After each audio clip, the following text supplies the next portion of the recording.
तो चलो शुरू करने अज दी डोगरी खबरां।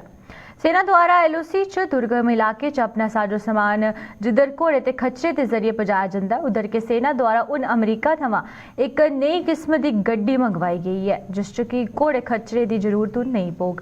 ते सेना द्वारा राजौरी च अज आयोजित वेटनर्स डे दे दौरान हथियारे की प्रदर्शनी के दौरान इस गड्डी की भी आकर्षण का केंद्र बनी दी रही।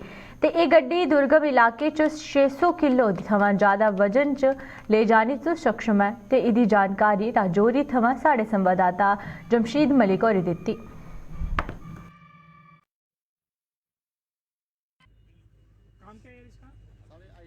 सेना में घोड़ों के बाद एक मतबादल निकाला गया है। ये गाड़ी आप देख सकते होंगे कि सेना में अब इस नई गाड़ी को इंट्रोड्यूस किया गया और ये गाड़ी अमेरिका से मंगाई गई है उन इलाकों के लिए, पहाड़ी इलाकों के लिए जहां इससे पहले खच्चर का इस्तेमाल किया जाता, घोड़ों का इस्तेमाल किया जाता, मगर अब इस तरह की नई टेक्नोलॉजी वाली अमेरिका से ऐसी गाड़ियां लाई गई हैं जो उनके जानवरों की जगह लेंगी। यानी हम ये कह सकते हैं उन पहाड़ी इलाकों में जहां खच्चर का सेना की तरफ से इस्तेमाल किया जाता था और उसके बाद दूर दराज इलाकों में उनको भेजा जाता था, मगर अब ये नई टेक्नोलॉजी वाली अमेरिका से आने वाली ये नई गाड़ी है जो उन पहाड़ी इलाकों पर पहुंचाई जाएगी, क्योंकि बताया जा रहा है बहुत पावरफुल गाड़ी है जिसमें 4x4। आप कुछ बात करेंगे मेरे साथ इसको लेके?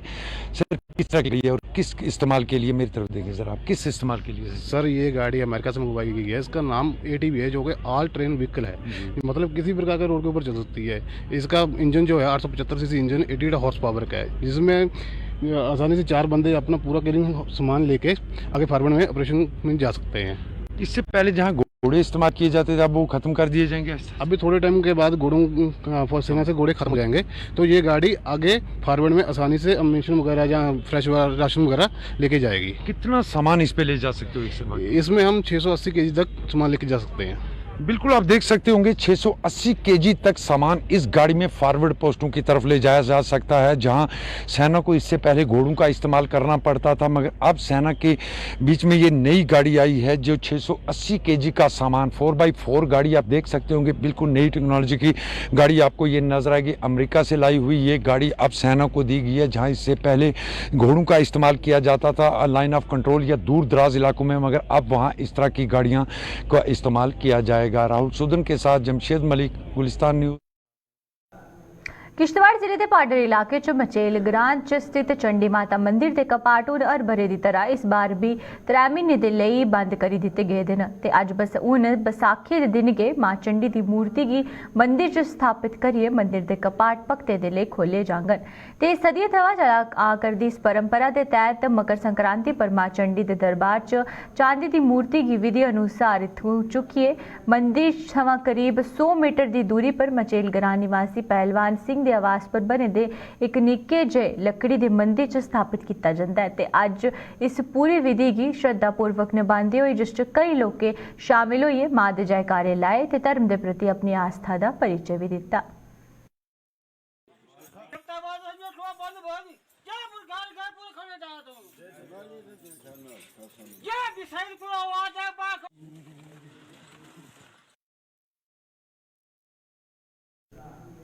सोरनकोट सड़क का निर्माण करा करदी कंपनी के खिलाफ ट्रांसपोर्ट सड़कें पर उतराए गए हैं।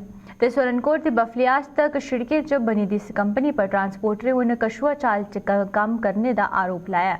उनके मुताबिक इस कंपनी ने पिछले 3 बरे थमां 5 किलोमीटर सड़क नहीं बनाई है ते जिसका नुकसान उन्हीं गड्डियों की चुकना पवा करता है। ते उन्हें यह भी गलाया जिस मार्ग पर लोगों के लिए पैदल चलना भी मुहाल हो चुका है। ट्रांसपोर्टर चेतावनी दी है जो अगर एक हफ्ते के अंदर के इस सड़की की हालत की सुधार नहीं किया गया तो चक्का जाम करिए कंपनी की कोर्ट च घसीटने की मजबूर हो जाएंगे। हमारी जो सुरनकोट से बफलियाज रोड है उसकी बहुत बुरी हालत है। 3 साल हुए इन्होंने कटाई करके रखी हुई है और अभी इतनी कीचड़ है रोड में कि गाड़ियां हमारी चलने के लायक नहीं है। कोई गाड़ी हमारी जो आज 4 दिन से कोई भी ये द्राबर रूट से नहीं चल रही है। तमाम लोग पैदल जाते हैं, जो लोग पैदल जाते हैं उनको पैदल चलने का रास्ता भी नहीं मिल रहा है इस रोड पे। लिहाजा हम गवर्नर साहब से और DC साहब से ये अपील करना चाहते हैं कि ये धर्मराज जो कंपनी है ये फेल कंपनी है और इन्होंने 3 साल में सिर्फ 5 किलोमीटर रोड इन्होंने तैयार नहीं की और हमारी गाड़ियाँ ख़त्म हो गई हैं। हमने एक इरादा किया हुआ है कि हम इनके खिलाफ हम एक क्लेम करेंगे कि हम अपनी गाड़ियों का इनसे कोर्ट में खड़ा करके इनसे क्लेम लेंगे कि हमारी गाड़ियों इन्होंने तबाह की है, फला की है और रोड में कोई ये मलबा नहीं डाल रहे, इतनी कीचड़ है। हमने 3-4 बार इनको फ़ोन भी किया। सरकार से क्या मुतालबा हम रखेंगे? अपील करना चाहते हैं कि इनको बुलाया जाए और इनको फ़ौरन इनको बुलाकर कहा जाए कि इस रोड को मरम्मत की जाए ताकि ये इसमें कोई बजरा डालें या खड्डे भरें। एक हफ्ते के हम मोहलत देते हैं कि एक हफ्ते के अंदर अंदर ये रोड ठीक हुई तो ठीक, नहीं तो हम चक्का जाम करेंगे। हम गाड़ियाँ इस रोड पे चलाने के काबिल नहीं है, ना ही चलाएंगे। टेम्पो चलाते हैं यहाँ, हमारे टेम्पो की बुरी हालत है, इतनी कीचड़ है। हम डीसी साहब से और गवर्नर साहब से अपील करते हैं कि हम ये रोड का कुछ न कुछ किया जाए। धर्मराज कंपनी एकदम फेल है सर, क्योंकि हमारे जितनी भी 200 रुपया कमाते हैं और 2000 का खर्चा हो जाता है, 2000 रुपया खर्चा हो जाता है। इसलिए डीसी साहब से और जितने भी हमारे ऑफिसर हैं यहाँ के, उनसे हमारी अपील है, हाथ जोड़कर हम बोल रहे हैं कि रोड का कुछ न कुछ किया जाए ताकि हम गाड़ियाँ चला सकें, क्योंकि 2000 का खर्चा एक चक्कर में हो जाता है। कभी पट्टा टूट जाए, कुछ कमानियाँ या कुछ नेट बोल्ट, कुछ न कुछ टूटता ही है। और खास करके 5 किलोमीटर रोड है, आज सुबह सुबह रोड बंद है, पूरी गाड़ियाँ जो है स्लिप मारी हुई हैं, एक दूसरे पे गाड़ियाँ लग गई और किसी ने वहाँ आके, कंपनी वाला कोई नहीं आया। आयुष्मान भारत डिजिटल मिशन गी जम्मू कश्मीर च लागू करने के पहलुएं गी स्वास्थ्य विभाग के अधिकारियों ते अन्य स्टाफ गी अवगत कराने के लिए जम्मू च अज एक वर्कशॉप का आयोजन किया गया। गवर्नमेंट मैडिकल कॉलेज के च आयोजित इस वर्कशॉप च जम्मू के तमाम जिले के CMO, BMO ते कन्ने अन्य स्टाफ भी शामिल होया ते अहम जानकारियां हासिल कीतियां। इस वर्कशॉप का आयोजन health and medical education department के सचिव डॉक्टर भूपेंद्र कुमार ते GMC जम्मू के प्रिंसीपल डॉक्टर शशि सुदन शर्मा और इदी अगुवाई च किया गया। मकसद इस वर्कशॉप का यही है कि हम किस तरीके से पूरे हेल्थ का जो डिजिटल एक इकोसिस्टम है उसको किस तरीके से प्रैक्टिकल शेप दें, किस तरीके से हम जो पेशेंट का डेटा है, पेशेंट की कंसेंट से किस तरीके से उसको डिजिटल फॉर्म में हम स्टोर कर पाएँ और किस तरीके से उस पेशेंट को फ्यूचर में हमारे डॉक्टर्स किस तरीके से एक्सेस कर पाते हैं ताकि एक बेहतर डिसीजन लिया जा सके। और पेशेंट्स के पास हमारे जो बेनिफिशरीज़ हैं उनके अलग अलग किस्म के आईडीज़ रहते हैं और उनको अक्सर देखते हैं हम कि उनको अगर कोई उन्होंने टेस्ट भी करवाया होता है या कभी एडमिशन हुई होती है, वो डेटा उनके पास या उनके जो रिपोर्ट्स होती हैं वो मिस हो जाती हैं। तो किस तरीके से डिजिटल टेक्नोलॉजी के कारण हम ये हेल्थ के रिलेटेड उनकी जो इन्फॉर्मेशन है, उनका डेटा है, उसकी कॉन्फिडेंशियलिटी को मेंटेन करते हुए, उनके कंसेंट को लेते हुए उसको स्टोर कर पाएँ और फ्यूचर में उसको एक्सेस कर पाएँ ताकि जो एक बेहतर डिसीजन जो मेडिकल प्रैक्टिशनर्स हैं, जो डॉक्टर्स कभी फ्यूचर में अगर उनको कोई कंडीशन आती है, किस तरीके से एक बेहतर डिसीजन वो ले पाते हैं। हाल च हुई बरखा च किसान वर्ग के चेहरे जिथे खुशी थमां खिली उठे दे न ते उत्ते के दोबारा कोरा पड़ने कन्नै फसलें दे लेई खतरा पैदा होना शुरू हो गया है। ते जम्मू दे कन्नै कन्नै सांबा जिले च भी बरखा दे बाद हुन कोरा पौने कन्नै किसानें गी परेशानी हुआ करदी है ते जिससे कि गेहूं की फसल दे कन्नै कन्नै सब्जियां ते फलें दी फसलें बर्बाद होने दा अंदेशा पैदा हो चुके दा है। उंदे मुताबिक धुंध कन्नै उंदे सोने पर सुहागा साबित होई करदी बरखा उंदे लेई फिलहाल नुकसान साबित हुआ करती है।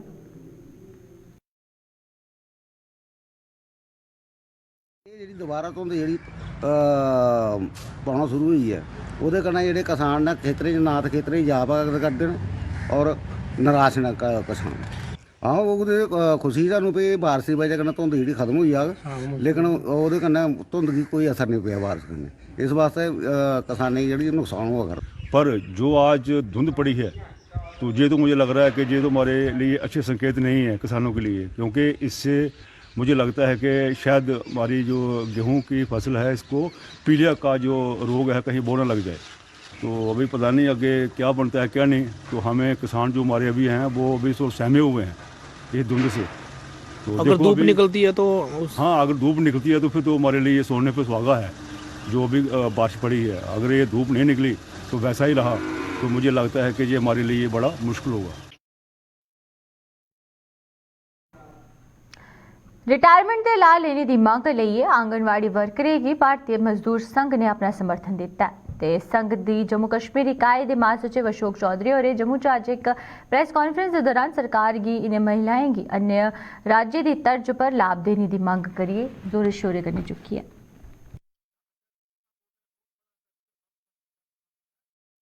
बाकी की स्टेटों में 65 साल आंगनवाड़ी वर्कर हेल्पर की उम्र है और जाति दफा वो कुछ ना कुछ इनको लमसम में अमाउंट देते हैं। जैसे बंगाल के अंदर आंगनवाड़ी वर्कर और हेल्पर को 3 लाख रुपया दिया जाता है। इसी तरीके से ये वर्करों को हरास कर रहे हैं। जो CDPOs हैं, सुपरवाइजर हैं, ये वर्बली तरीके से उनको बोलते हैं यहाँ रिकॉर्ड जमा करो जी, यहाँ से सेंटर छोड़ दो जी, लेकिन लीगली तरीके से ये जिस तरीके की उनकी अपॉइंटमेंट की है उसी तरीके से उनको टर्मिनेशन का ऑर्डर दे। हम जाने या ये जाने या सरकार जाने वो हम देख लेंगे। मेरा साहब बहनों से भी निवेदन है कि ऐसे हमने घर नहीं जाना, अपना सेंटर नहीं छोड़ना। हाई कोर्ट का डबल बेंच का ऑर्डर भी आया। सरकारी जमीनें खाली करने दी जम्मू कश्मीर प्रशासन द्वारा जारी किए गए आदेश का विरोध बढ़ता गया जा रहा है ते खास तौर पर सीमावर्ती जिले के लोग उन सरकार के इस आदेश के खिलाफ शिड़के पर उतरी आए हैं। कठुआ जिले की हीरानगर तहसील के सीमावर्ती इलाके के लोगों के अलावा पुंछ के लोगों ने भी अज इस आदेश च विरोध करिए जोरदार प्रदर्शन किया। हीरानगर के लोगों का गलाना है कि वो पीढ़ी दर पीढ़ी सरकारी जमीनें पर खेती करने के कन्ने कन्ने सीमाएं की सुरक्षा दी च भी अहम भूमिका निभाते हैं। लिहाजा सरकार का यह आदेश उन्हें किसी भी सूरत च मंजूर नहीं है ते इन्हें लोगों चेतावनी दी है यदि इनके आदेश की वापस सरकार ने नहीं लेता तो वो अपने अपने इलाके च पलायन करने थमा मजबूर हो जाएंगे।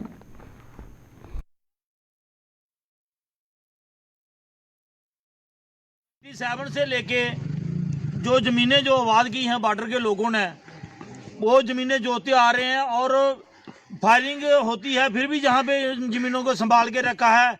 फायरिंग की वजह से ना ही यहाँ के बच्चे पढ़ सके, ना ही उनको कोई नौकरियाँ मिल सकी। और जो जमीन संभाल के रखी थी सरकारी और जिसको अपनी ज़मीन बांध के जोतते आ रहे थे, उसमें खर्चे किए, प्लेन की ऊबड़ खाबड़ थी, समतल की, लेकिन उसमें बोरिंग करवाई, सब कुछ करवा के अच्छी ज़मीन आज पैदावार के जो बनाई है किसानों ने, उसको सरकार छीनने जा रही है। तो उसी के संदर्भ में आज बॉर्डर वेलफेयर कमेटी हीरानगर जो है वो आज चांदलाल दिन से इस अभियान को शुरू कर रही है।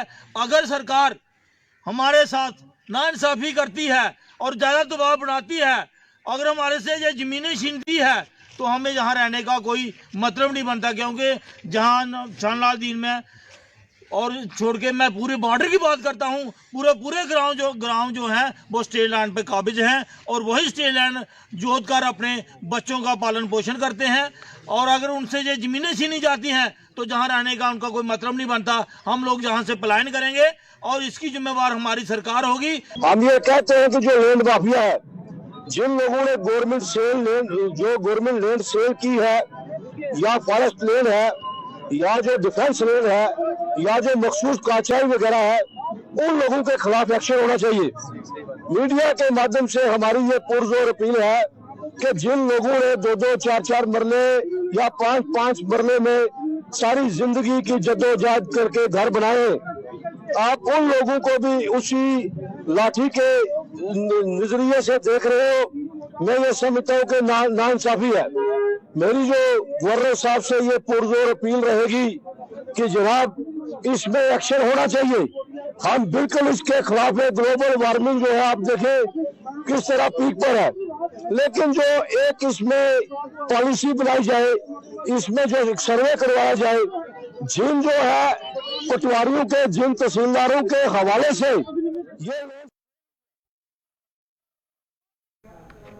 पीएम पैकेज के तहत कश्मीर घाटी च तैनात किए गए कश्मीरी पंडित विस्थापित सरकारी मुलाजमें ने आंदोलन की अज पूरे 250 दिन पूरे हो चुके थे। इन्हें मुलाजमें ने अज भी जम्मू के खिलाफ यहाँ रिलीफ कमिश्नर कार्यालय परिसर च अपना धरना प्रदर्शन जारी किया है। इन्हें मुलाजमें के मुताबिक भाजपा द्वारा उन्हें आश्वासन तो दिता गया हा, पर लेकिन जमीनी सतह पर अज भी उन्हें निराशा के हथ लगी है।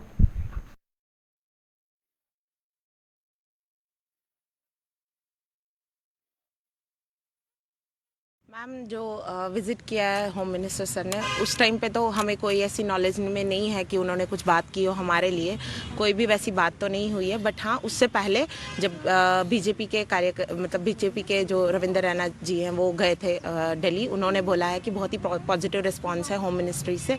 अब क्या बातें हुई हैं, उसके बाद क्या प्रोग्रेस हुई है, अभी तक हमें ऑन ग्राउंड तो कुछ नहीं मिला है। बट हाँ, एक आश्वासन उन्होंने उस टाइम पे दिया है, हम उसी को लेकर अभी भी चल रहे हैं, कैरी फॉरवर्ड कर रहे हैं कि मे बी हमारे लिए कुछ सही ही होगा।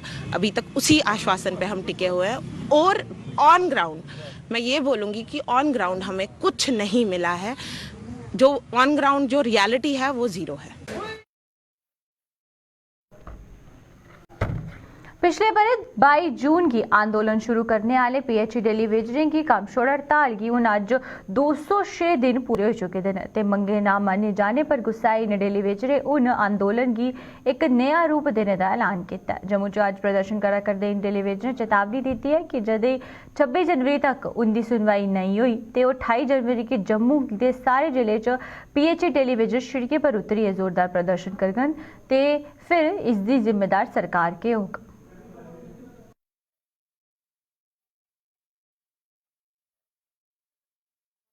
लगातार एसआरओ चोट के तहत रेगुलर पॉलिसी और पेंडिंग में जो 72 महीने का और जो ड्यूटी बनाई गई है 5 अगस्त के बाद, उसका जो रेट दिल्ली के हिसाब से दिया जाए, हमारी कोई बड़ी डिमांड नहीं है।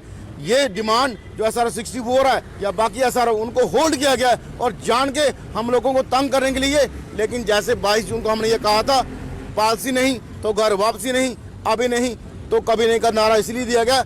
28 जनवरी को हम एक बड़ा कार्यक्रम जम्मू प्रोविंस के जितने कैजुअल वे डेली वेजर और ऑल डिपार्टमेंट साथियों को हमारी रिक्वेस्ट है कि 26 जनवरी तक वेट करिए। अगर 26 को जो हमने डिपकाम साहब को टाइम दिया है, 26 को अगर हमारा मसला हल होता है ठीक है, नहीं तो 28 को जम्मू शहर की सड़कों पर, चाहे वो एयरपोर्ट बंद हो, रेलवे स्टेशन बंद हो या कोई और सेक्टर की बिल्डिंगें घेराव किया जाए, गवर्नर हाउस के अंदर घुसा जाए, कहीं भी जा सकते हैं। अब हम पीछे नहीं हटेंगे, या तो हमें गोली मार दो या हमें रेगुलर कर दो। अज थोड़ी थी डोगरी खबर फिलहाल इन्ना के मिगी दो इजाजत। नमस्कार।